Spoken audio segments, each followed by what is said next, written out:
Well, welcome back to Mr. Obsolete's Vintage Homesteading. Today we're going to be talking about antique and vintage bicycles, another hobby, why you should collect them. It's kind of an unusual story about how I got into collecting bicycles, because most everything I have has engines in them or on them, and bicycles generally don't. But anyway, I used to buy and sell toy train collections, and these two brothers knew I had just got a collection in of something they wanted, and they came down and they said, well, gee, would you be interested in doing some horse trading for it? And so I asked them what they had, and they said, well, we got an early 50s Cushman Eagle motor scooter. And I remembered as a kid to seeing a couple of Cushmans, but they're pretty intriguing. They're made in Lincoln, Nebraska. So anyway, I said, yeah, sure. So anyway, they ended up with the trains, and I ended up with the scooters. And you know, because people know that I collect old junk, I'd ask them, hey, you got an old Cushman or old scooter laying around? Hey, yeah. And when I'd find these people would go over and look at their collections, almost all of them had old bicycles too. So anyway, it went into a kind of an interesting journey, because in Portland, Oregon, there was a big bicycle club, and me and my father-in-law and my oldest son joined it, and we'd go down there after work.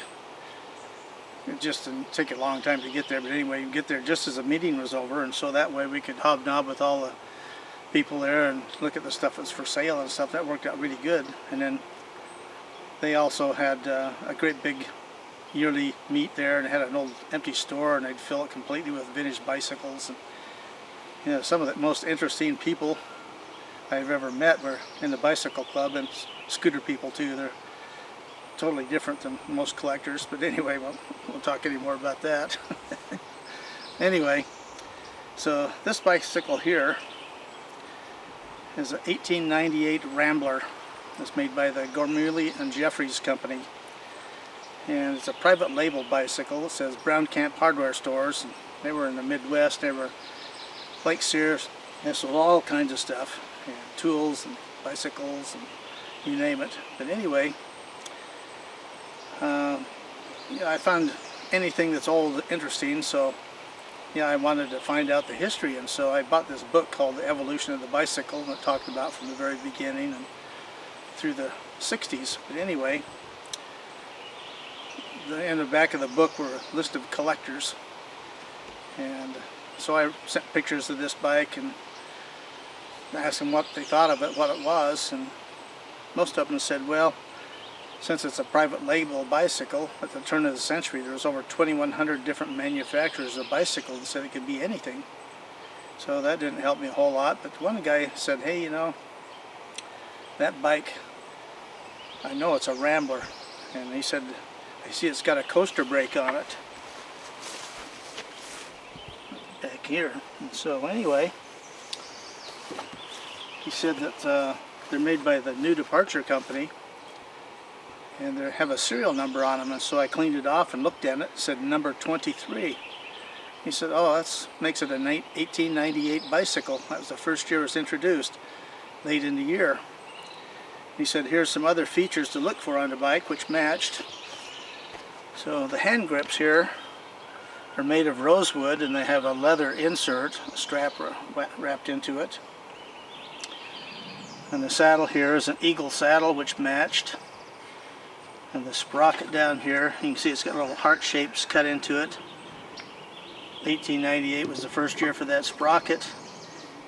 And then this crowned fender was something they introduced that year too, because most bicycles back then didn't have fenders on them. But you'll see that there's none on the front, and it's not because it's missing. It's because before they had the coaster brake, how you would stop, you'd turn the wheel and you'd take your foot and push against here, hopefully not too hard, and yank you off the bicycle, and that's how you'd stop.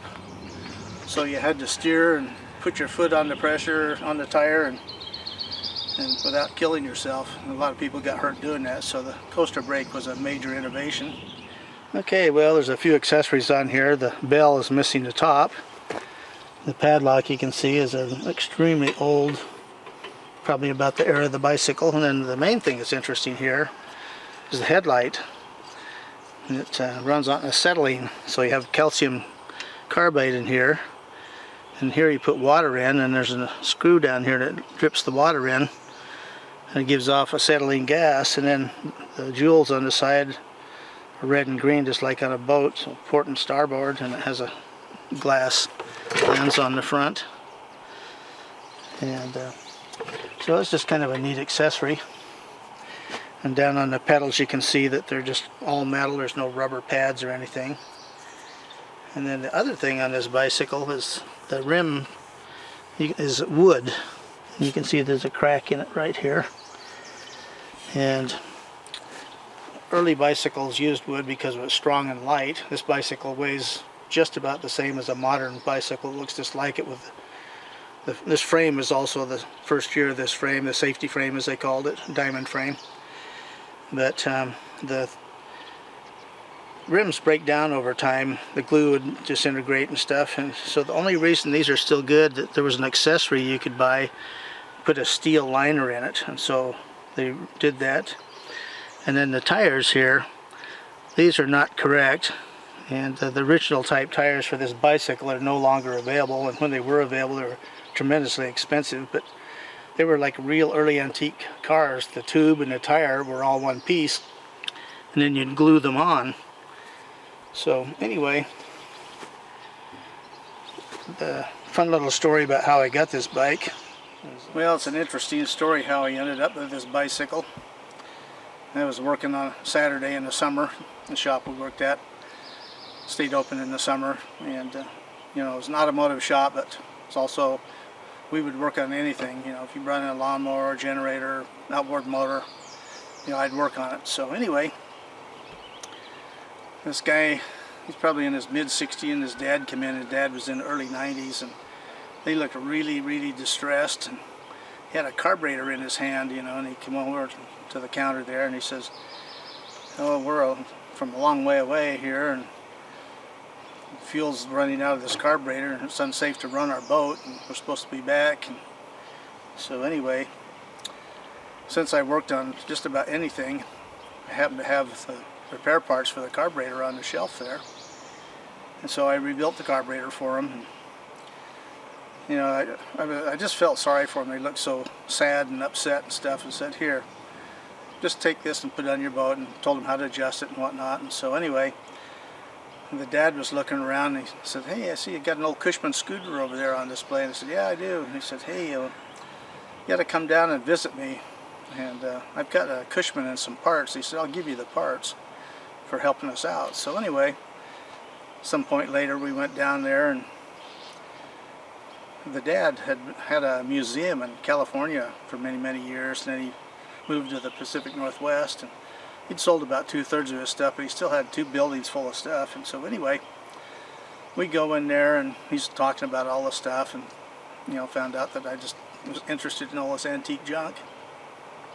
He had this bicycle hanging up in the rafters, and there was no tires on it or anything. And he said, "Yeah, you ought to take that old bicycle home with you." And I said, "Nah, I don't want to collect bicycles." And he said, "Yeah, you take it." So we brought it home and stuff, and I didn't know what to do with it exactly, since I knew the tires were some weird size. I wasn't going to spend a fortune to buy the original tires, but not too far from me was a bicycle shop, and the owner collected racing bicycles from around the turn of the century till the mid-30s. So I took the front wheel off just as a joke and ran down there and walked in, and he said, "Oh, what can I do for you?" And I said, "Oh, I just need a tire for this." And he looks over, "Oh, wow, where'd you get that?" You know, and, "Yeah, that's really old, blah, blah, blah," and stuff, you know. And I told him I was looking for some tires. He said, "Hey, you know, I got some old obsolete Michelin tires up in the attic here, so I'll go get them for you." Spent a half hour up there digging, finally came down with them, and here they are. So even though this bicycle is 125 years old, still rideable.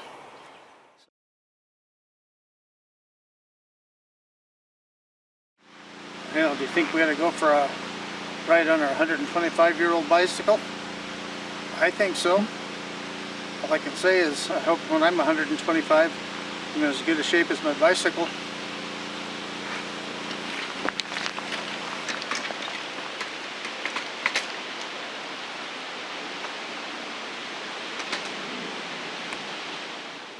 You know, junk collecting can be a lot of fun too.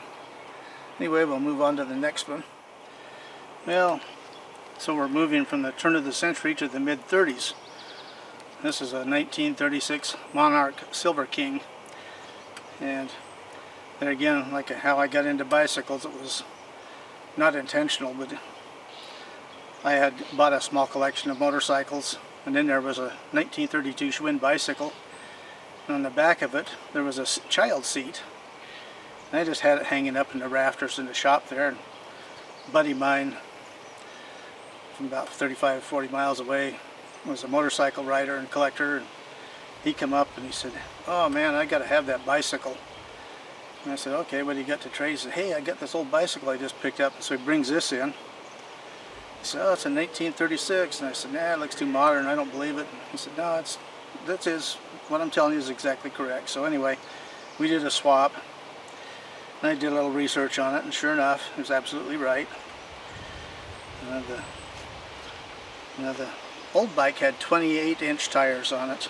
This has 24-inch tires, and this thing was sold by Montgomery Ward's, so it's a cheapo version of the bike, but the frame is all made out of what they called hiduminium, or in layman's terms, aluminum.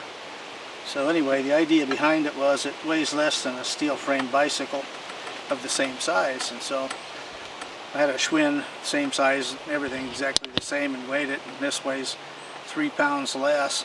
Big deal. But it's interesting, you know, it's got these cast lugs, and then they had a special welding process to impress these in and lock them in. Okay, well, this has a couple of unique features on it. And since it was sold by Montgomery Ward's, what they would do is they would cheapen it up slightly compared to if you bought it at a bicycle shop. Although this siren headlight here, which is made by Delta, is a rare accessory. Don't have the battery tube for it, never did. But the thing that they would do on the bikes to make them cheaper for a store like that, the seat isn't leather, it has a cloth cover on it. And the bars on, not the original bars, I have them, but they're in terrible shape. But since the bike was aluminum, they somehow plated the steel bars with aluminum. And so if you bought a real Silver King, it actually had aluminum handlebars. Then the other thing is that the fenders here were originally painted on this bike, and then they were chrome on the deluxe model you bought from the bicycle store. And then the chain guard was an option, which this doesn't have one. And it didn't have a kickstand on it either here.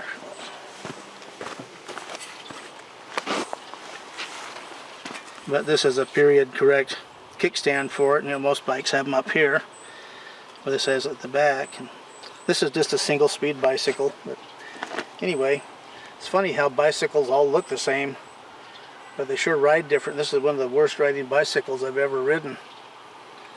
On to the next. Okay, well, we're going to be talking about late 40s, early 50s bikes. This is a Shelby Flyer. It's a 26-inch bike. It's a single speed. It's a kind of a semi-deluxe model. It's got truss rods here. They're for looks. They don't do anything. It's got a seat rail on the back. It's got a rack here. It's got a taillight lens there, reflector. And but anyway, Shelbys were made from about 1925 until 1953, and they had some of the most exotic and neat looking bikes you've ever seen. Same with the Silver Kings. They made some really ornate Art Deco bikes, which I don't have, but because bicycle collecting, once the club failed, became pretty much a latent hobby. But I'll tell you why I've got these out again late in the video. So anyway, these are really great riding old bikes. Okay, well, here's another Shelby Flyer. This one's slightly older than the other one. This is a more deluxe model. It had a Delta headlight on it. It's missing the top half. And it's got the old style handlebars, and I put some repro grips on it since they were missing. Got a chain guard on it and a rack and the deluxe seat. But these truss rods are not really truss rods. This has a Springer front end. On these old bikes, boy, that really makes them ride really nice. Had to put some repro pedals on them, but I gotta find some better original ones and put on it. But anyway, you know, obviously I haven't spent any time restoring it, but mechanically I've gone through the hub, and the bearings are all packed, and new tires and tubes. So don't have to worry about anybody stealing it. Okay, well, we're into the 60s now. This is a Schwinn Stingray. They came out in late 63, so they were introduced as a 63 and a half. And, this one's a 1967. But, you know, drag racing in the 50s and 60s really took off, became really popular, so they thought, well, maybe we can theme these bicycles kind of after the drag racers and stuff, and that's what they did. But anyway, they got the banana seat and the ape hanger bars, and, you know, the Schwinn frame became the bike of the motocross bikes racing. The Stingray frame was the best there was. It wouldn't break like other brands. But Schwinn had a special process so they could, for welding the frames together, and they used a real high quality steel. It was a little heavier than other stuff, but boy, it's tough. You never see a Schwinn with a broken frame. So anyway, we'll move on to the next. Okay, well, we moved into the late 60s and 70s. This is a Schwinn Krate. This is, they're again themed kind of like a drag racer with a small front tire in the back. Have a slick, which this does, has a Schwinn slick on it. There's a 5-speed shifter up here. Has caliper brakes. Has a Springer front end. Even has a front brake. So these were huge sellers, and then finally quit selling them because of the shifters here. People getting hurt on them and getting sued and whatnot, but just have to be careful riding them. But anyway, you know, like I say, collecting bicycles was kind of an accident, so I got one more bike for you, and then we'll talk about how I became a bike collector. Okay, this horrible looking old bike here was sold by Sears. I believe it's probably made by Murray. It's called a Screamer 1, and there again it's kind of a mix between having a drag race look and a chopper motorcycle, but has these really weird handlebars on it. There's a Springer front end. We call it a rat trap. And then you can see it's got shift levers here. So it's got a 5-speed shifter on the back. And this lever is for the rear brake, and then you also have a handbrake up here for the rear also. And you got the banana seat. But, you know, like I say, this was kind of the extreme towards the end of these type of bicycles. This seat sprung. But I say bicycle collecting. Yeah, I don't have a very big collection because, you know, the club disappeared and couldn't find parts for them much after that because, you know, the collectors had ordered all the stuff up and, well, everybody was gone. But anyway, like I say, they were kind of a offshoot of collecting motorcycles and scooters because everybody that had vintage bikes pretty much had vintage bicycles too. And then the club kind of piqued my interest because there were people in there from every walk of life. Really unusual. It was really fun to meet all these crazy people. But anyway, so I put them away for a while, and then, you know, think, well, gee, I should get some of this old junk out. So I used to ride my lightweight bicycle. I got an old 10-speed John Deere, and it's got the drop bars and the seats like riding on a 2x4. I just hate them. So anyway, I'd go out for a ride, and, you know, to get a good workout, it takes about 10 miles. We're out in the country and sides of the roads are no good and people driving too fast don't pay attention to you, so I just figured I probably should just take a target and staple it on my back so sooner or later I didn't get it kabonged. But anyway, when I started collecting the heavyweight bicycles from the 50s and 60s, the balloon tire bikes, yeah, some of them are pretty heavy. So I have one in particular. It's a 1952 Schwinn Panther. And I mean, it has every accessory on it that came from the factory. I mean, it's really loaded, and it's a really nice old rider, but it weighs 65 pounds. And I can ride 1 mile on that bike and get the same workout as I did on 10 on my 10-speed. So the 10-speed's a wall hanger, and the Schwinn's my rider. These other bikes too, the Shelby Flyers, I like riding too, even though they're a single-speed bike. They're not very heavy, but they ride really, really nice. But so anyway, you know, last winter was long and horrible and wet. Didn't get out and get much exercise, so I got just a little bit fluffy. So now I'm getting out on the bicycles to try and get defluffied. So that's why I collect bicycles. You know, there's the fun of collecting them, the really interesting history, and the exercise to keep you healthy. So I call that a win-win-win. So vintage is best. We'll see you on the next exciting video, which is going to be on chainsaws, I promise.